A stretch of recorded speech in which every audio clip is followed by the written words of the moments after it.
Well, I reckon it's about time the big race clubs in Brisbane had some luck as far as weather's concerned for their winter carnival. Shane Dye's not with me in Sydney today. He's in our Brisbane studios. He has to stay there because he's riding tomorrow at the big Hollandale Cup meeting on the Gold Coast. Shane, the weather, I believe, no good. The rain continues this morning. Yeah, it's very unfortunate for the Prime Minister's Cup meeting, but it rained all last night at the Gold Coast and it's rained again all this morning. So it's going to be very, very wet there tomorrow for the $1 million race and again for the Prime Minister's Cup. Was the track at Doomben yesterday heavy all the way or did it deteriorate? I thought the track was very, very good earlier on. Like when I say good, it was no worse than slow. It was on the better side of slow. But we had a bit of a drizzle just before the major race, the Castlemaine 10,000, and it just went to pieces and it really got very, very heavy. Speaking of the Castlemaine 10,000, that's the subject of our first videotape report, and we're going to pick them up as they come towards the turn into the straight.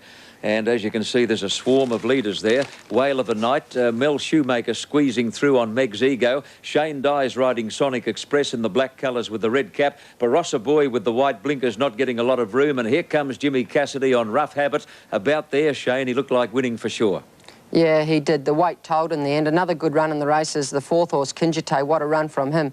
But Barossa Boy, it was a very good win because he got buffeted here and Chris Muntz really had to push through for a run, as you can see, with the horse in the white blinkers, 4 off the fence, and he got through, and once he got clear at the 200, he picked Rough Habit up. Rough Habit starting to drift in here under pressure with Jimmy on, but really the weight in the end told.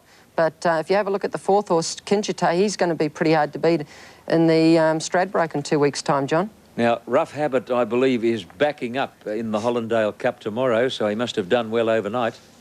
Yeah, he's an amazing horse. I think he's a great horse to do what he's done, and he'll be definitely running tomorrow, according to John Wheeler, and I spoke to him yesterday after the races. Shane, not many horses can boast a 50% winning ratio. It takes an outstanding horse to win one race in every 2 starts. Are you aware the winner, Barossa Boy, has won 19 out of 38? Great record, isn't it?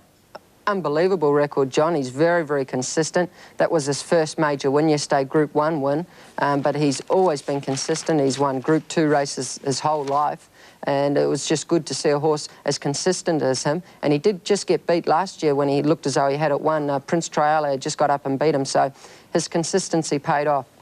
I shouldn't put you through the pain of watching this race again, the Doomben Classic, in which you rode the very unlucky Zinders, just missing the place, but there didn't appear to be much doubt you should have won. Now, the winner, by the way, Pago's King, is in the cerise colours on the extreme outside. He was backed in from 25 to 1 to 8 to 1. It was a huge plonk.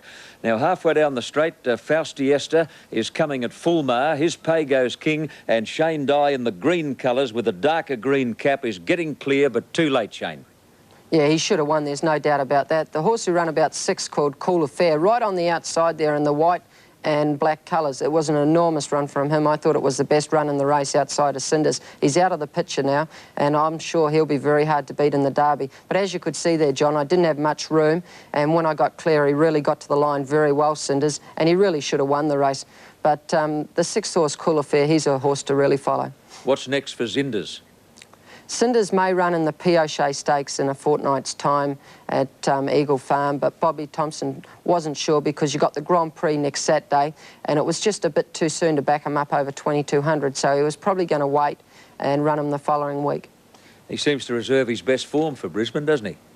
Yes, well, last year he won the Castlemaine 2-year-old race, Castlemaine Stakes, and that was a Group 1 race. But he did race for the first time in blinkers yesterday, and that really did help him, and he raced a lot closer, and he really did improve.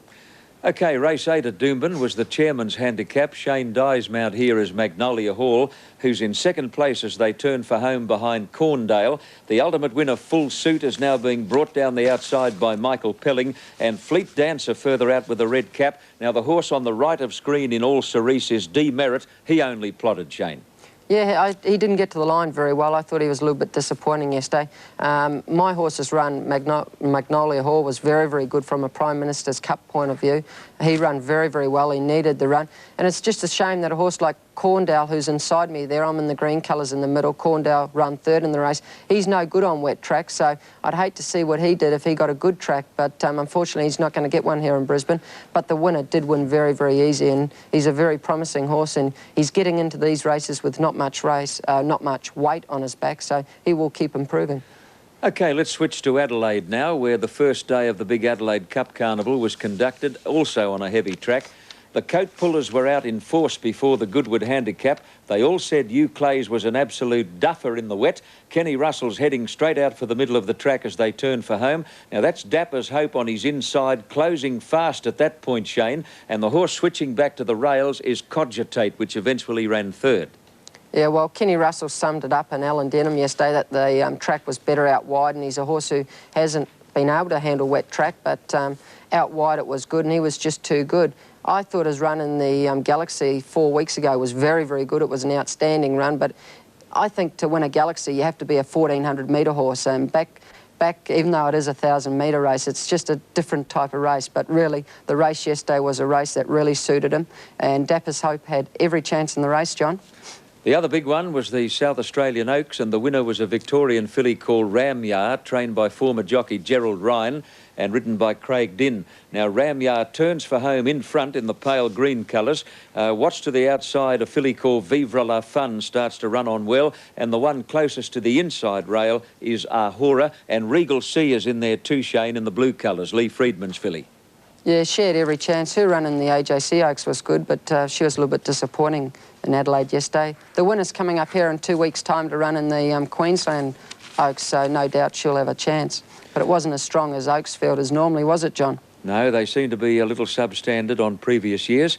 OK, now we switch to Sydney. The meeting was at Rose Hill. The track was upgraded from dead to good after the running of about 3 races. Now, this is the 4th, the 2WS Cup, and as they turn for home, the ultimate winner, Guile, in the Woodland Stud colours, all cerise, is taken to the outside by Kevin Moses. Now, Western Showdown leads. That's him with the white blaze. Il Sorbo on his outside. Getting the rails run in the red cap is Melko. Guile joining in. Ali Boy with the bandages. And further out in white colours is Polyphony.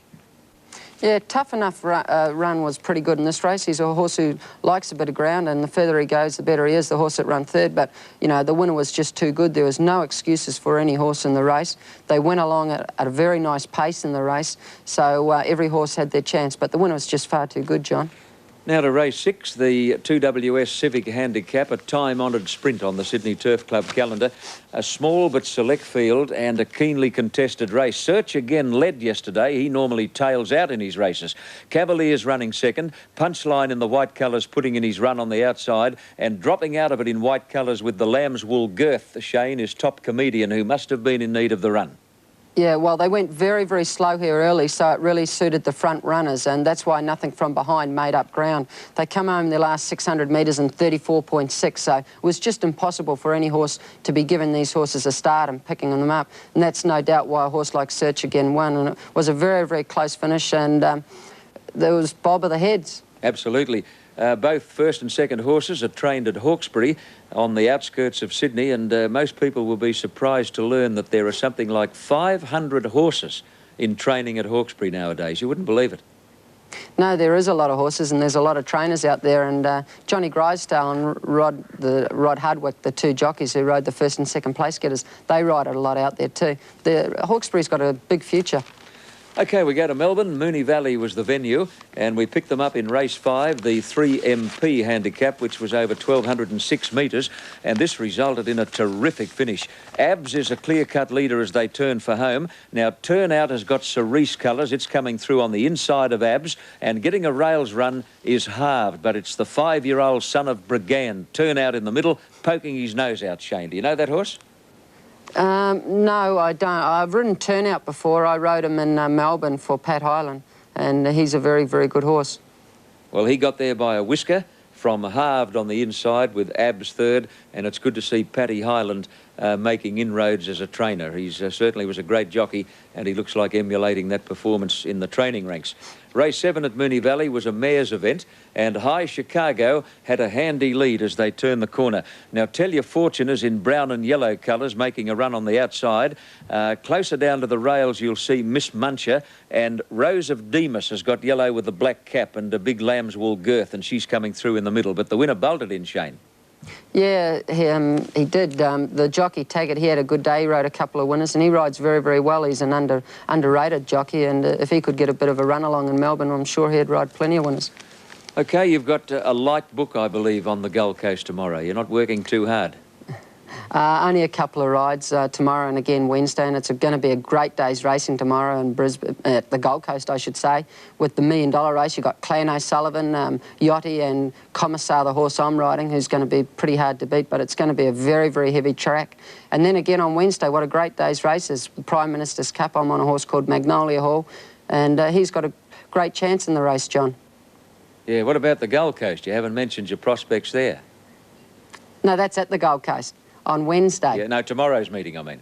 Tomorrow, well, yeah. That's the $1 million race, as I'd stated, John, yeah. with Clan O'Sullivan. And also Majestic Boy, he's racing tomorrow, but Rough Habit's in the race, and we all know how good Rough Habit is. Yeah. And next Saturday in Brisbane, we've got the Grand Prix Stakes, which I ride a horse called Old Roll, and he's got a great chance. So really, the Brisbane Carnival is very, very good at present, and it's going to be great racing up here for the next 3 or 4 weeks. OK, thanks, Shane. Stand by, because we've got an important break coming up, and after this, we have the middle pin of the American Triple Crown of thoroughbred racing.